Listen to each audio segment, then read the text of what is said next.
Hello again, everybody. Welcome back to Test Flight in the BF-109 K-4. We're on to the navigation mission in the challenge campaign that we're taking on as part of this Test Flight series. It's a 0859 start, and it's just going to be a quick flight from Napa, where I've been flying around previously, up to Krimsk Airfield. That's just out here to the east, almost due east from Napa.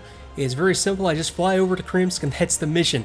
I'm going to do a little bit more in this one, however. I'm going to also look at the fuel system. I might actually fly this one to depletion, not recording all of it. It might take a while, but I want to see how it acts and how things in general look as I get low on fuel. I also want to take a drop tank up on this one and see how that works.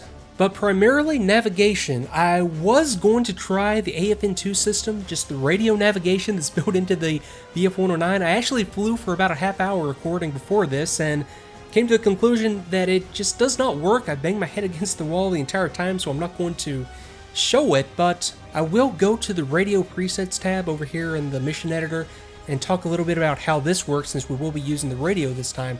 Now, I have 4 channels on the FUG16 system, and I'm going to stay strictly to the way it works in DCS. I don't think it's really intended to work exactly like the FUG16 did in the real aircraft, just because within the confines of the simulation itself, there just aren't some of the capabilities that it would have had. I think to include the AFN2 radio beacon homing, we just don't have the beacons in the game right now to be able to do that, although in the Focke-Wulf 190, the navigation system did work off of ATC transmissions, which, I mean, just doesn't matter anyway, because that's not really the way that it worked either. So, long story short on this, we have 4 channels, 1, 2, 3, and 4, and we're going to have a dial in the cockpit that we can use to set the radio to either of these 4 channels and the corresponding frequencies that we have over here to the right. So right now it's set to 39, 38.4, 41, and 42 megahertz, with the AFN2 base frequency not mattering because, well, it just isn't implemented. So another thing that I figured out on that previous mission that I'm not going to show is that when you set channel 2, it also sets your flight's communications frequency to whatever channel 2 is set to. So you're just going to always be communicating with your flight on channel 2. So it doesn't really matter what we set it to. I'll just set it to 38.9, and that's going to be our flight frequency.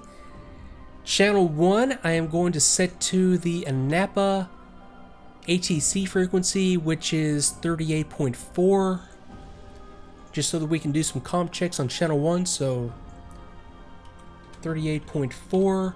Channel 3, I'm going to set to the Krimsk tower frequency of 39 megahertz.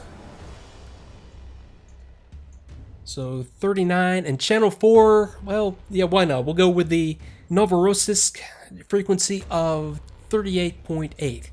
So that'll give us capability to talk on all 4 channels and just to ops check them. And each of the 4 channels in the real system would just have a different purpose. It would just go sort of small scale to larger scale, being like talking to your flight on channel 1, talking to your group on channel 2, and I think there was sort of like a transmit and receive thing built into it where you would, in some cases, transmit on 1, receive on 2. So in a lot of those little details, I don't think this is intended to mimic the real system. Channel 3 would be a sort of an ATC function, and channel 4 would just be a overall larger command and control function and frequency. And maybe once we get the Normandy map and once things start to develop on the World War II side of things, that might be how it works. You could easily do it by having channel 4 set to an AWACS frequency if you had like an early warning radar, even in the current DCS, or an AWACS aircraft up. But for now, we'll go with this. I'm going to come over to this little tab right here, and this is where we could, incidentally, I talked about the MW50 system in the last video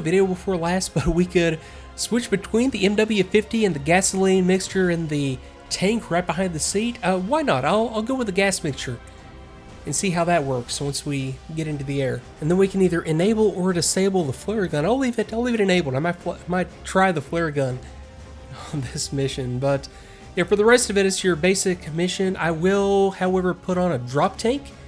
That's going to put me way heavy, but, well, I think that's with a full load of fuel. I think, I guess it just makes you heavy. And would that be right? No, surely you wouldn't have to decrease. I don't know, maybe that would be the case where you would just have to fly with maybe 0 gun ammo. I mean, obviously you wouldn't do that in a combat mission if you were taking a drop tank up. I don't know, that's kind of weird that 100% ammo, full internal fuel, and An external fuel tank would put you over, I guess, the theoretical max gross weight as calculated by the simulation, I suppose. I'll leave it there. It doesn't really matter, I don't think, since it's an air start, and I don't think it would really matter anyway if we were doing a takeoff. It would, well, I would just take what I could get in that case. And if I were a little heavy, I'd be a little heavy. Now, okay, from Anapa, I'll just say from the field, straight out of Krimsk, it's, yeah, 091, obviously, just a little bit south of due east. And I wonder, is this magnetic or is this true? I don't know. Another one of those little details that really matters, because it says 091 right here, and it might not necessarily be 091 because I'm using a magnetic compass for navigation from the aircraft, but then again, maybe the compass is calibrated to take that into account. I don't know. It doesn't really matter. I'll just take it as is. Let's go ahead and get into the air and start to look at stuff. Okay, picking up in the air, and we had the message that the mission is just to navigate to Krimsk, contact the tower, and request navigation assistance, and using that info, fly to the airfield. Well, I can do a little bit better than that. I think I'll give that a shot in either case, because I think it'll give me a bearing, and maybe a bearing in range to the airfield if I call for assistance. But for now, I'm just going to hold in the left-hand turn out here over Napa and start to look at stuff. Now, oh, there we go. There's the, that's why I put a drop tank on. I wanted to see how this worked, because it said in the manual that I would be able to see the fuel flow right here if I had the feed line or the tank feeding into the main fuel tank. You can see the line right there with it feeding in. So, okay, we got the little bubbles going by telling us that the tank is feeding, and as soon as that stops, and I'll have to keep an eye out for that, as soon as it stops, well, obviously, that's going to stop. And since the tank is feeding directly into the main fuel tank, the fuel quantity indicator is going to stay pegged at full until the tank is empty, and the main fuel tank is what starts to feed the engine. Now, we also had behind us the MW50 system tank loaded with fuel. Now, I don't want to mess this up, because like, say for example, I enable, say I push the throttle up right now, and no, I stand corrected. Okay, it's got the MW50 boost off by default. So this, is that pushed in or is that pulled out? Let me go to the manual real quick and scope this out a little bit, because you can really mess things up if you get this wrong. I'll be right back.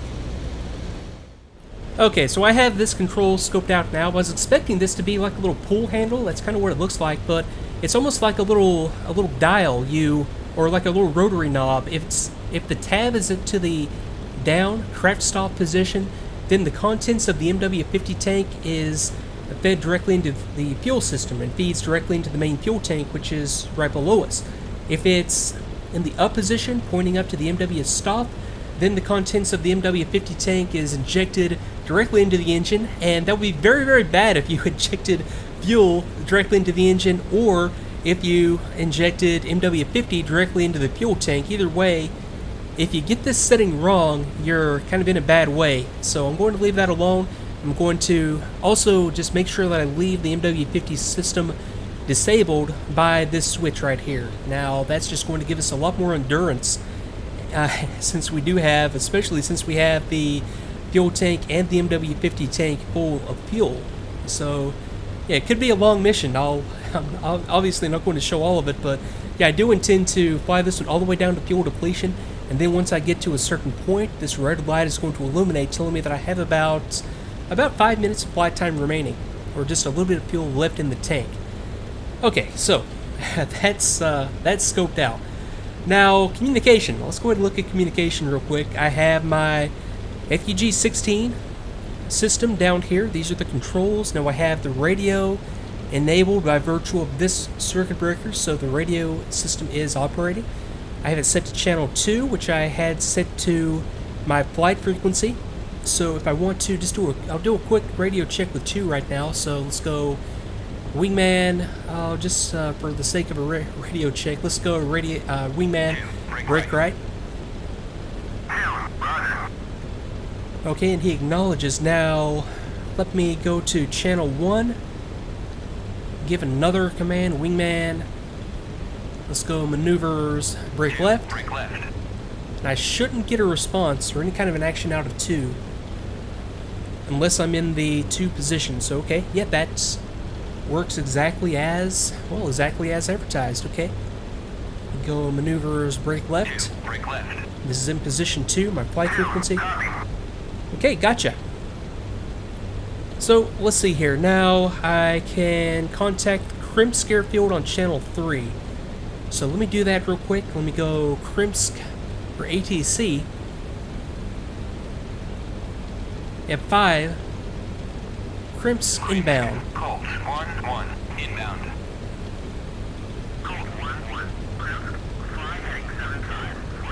Okay, yeah, there we go. That's what I was talking about before. It gives me heading of 075 for 30. I would assume that's kilometers. QFE setting 2985 and runway 22. So, altimeter. I can change the altimeter setting, but I would have to change it from, oh, the 2885, whatever the actual measurement scale is on that. I believe this is in millibars right here. Or, no, I see, up top. Okay, I've got it in millibars up top. Yes. Okay, so I would just convert that to millibars and set it to whatever the altimeter setting was supposed to be. Got it. Now, what's... Oh, I see what I was looking at. I was looking down here, kilometers. So, yeah, a kilometer scale. So, 1,000... Yeah, so, whatever, 1.3 kilometers is what I'm at right now. Gotcha. Okay. Fair enough. That's the radio, and that is working as advertised. Now I can turn down and up the volume. Let me try it with the volume turned down and see how that works. Let me call, yeah, Krimsk inbound one more time and see if I can hear him. Oh, disregard. That's abort inbound. Okay, let me try that one more time. Let's go ATC Krimsk inbound. I'm just off-checking the volume control right here, seeing if it actually works. Huh, okay. Well, now I'm confused because, okay, the text didn't even come up until I turned the volume up. I wonder if that was as intended. Let me try. Let me just try request azimuth. Colt 1-1. Request navigation assistance. Okay, there we go. Now I've got them. There we go. Yeah, I could hear at that time that the volume control was working. That was weird that it didn't. Let me try that with the volume all the way down. And request azimuth. Colt 1-1. Request navigation assistance.